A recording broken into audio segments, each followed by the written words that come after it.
విద్యార్థుల ముసుగులో సంఘ విద్రోహ శక్తులు దాడులకు పాల్పడుతున్నాయని ఆగ్రహం వ్యక్తం చేశారు కేంద్ర మంత్రి బండి సంజయ్.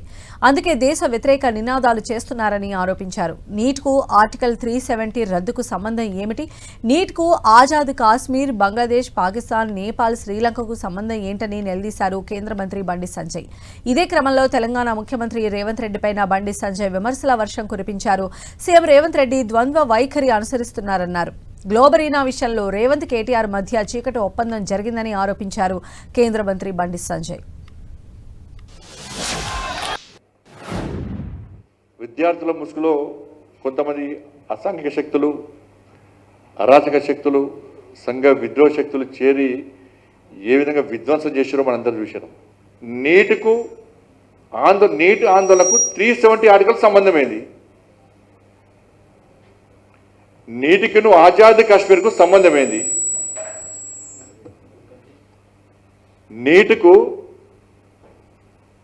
బంగ్లాదేశ్కి సంబంధమైంది, నీటికు పాకిస్తాన్ సంబంధమైంది, నీటికు నేపాల్ సంబంధమైంది, నీటికు శ్రీలంకకు సంబంధమైంది, నీటికు సనాతన ధర్మానికి సంబంధమైంది, నీటికు శ్రీరామచంద్రునికి సంబంధమైంది, నీటికు సీతమ్మవారికి సంబంధమైంది,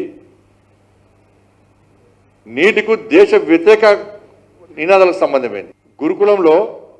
గురుకులం పాఠశాలలో విద్యార్థులకు నీట్లో సెలెక్ట్ అయిన వాళ్ళందరూ సెలెక్ట్ అయితే ఇదే ముఖ్యమంత్రి సన్మానం చేసిండు. వాళ్ళకు ఇదే ముఖ్యమంత్రి పోయి మన నీట్ ఎగ్జామ్ సెకండ్ టైం అయిన తర్వాత ర్యాంకులు వచ్చిన విద్యార్థులకు పోయి ఇదే ముఖ్యమంత్రి పోయి సన్మానం చేసేయండు.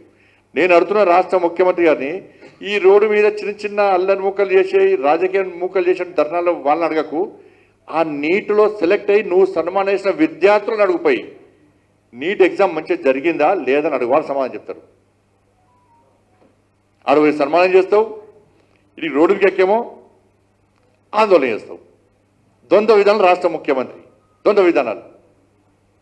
నీట్ ఎగ్జామ్ మంచి నడుస్తుంది కదా, నువ్వు గురుకుల ర్యాంక్స్ వచ్చినప్పుడు సన్మానం చేసింది, అది ఎట్లా కరెక్ట్ అవుతుంది? ఇప్పుడు ఎట్లా తప్పంటున్నాను? ఇక గ్లోబరీనా సంస్థ గురించి మాట్లాడుతున్నాడు రాష్ట్ర ముఖ్యమంత్రి. వీళ్ళిద్దరు చీకటి ఒప్పందాలు, ఇద్దరి కేటీఆర్కును రాష్ట్ర ముఖ్యమంత్రికి చీకటి ఒప్పందం ఇద్దరికి. గ్లోబరీనా సంస్థ గురించి దేశం అంతా తెలుసు. అప్పుడు అనేక మంది విద్యార్థులు చనిపోయిన విషయం రాష్ట్ర ముఖ్యమంత్రి ఒప్పుకున్నాడు. ఒక ముఖ్యమంత్రి స్థాయి వ్యక్తి అన్యాయం జరిగిందని గుర్తించినప్పుడు, ఇది తప్పు అని గ్రహించినప్పుడు, ఇది క్రైమ్ అని చెప్పి గుర్తించినప్పుడు, అనుకున్నప్పుడు వెంటనే చర్యలు తీసుకోవాల్సింది పోయి నువ్వు కాంప్లైంట్ నేను తీసుకుంటా అంట, నువ్వు కొట్టి అంటే నేను ఏడ్చంటే చేస్తానంటున్నది. నీ కాంప్లైంట్కు సుమోటో తీసుకోరాదా?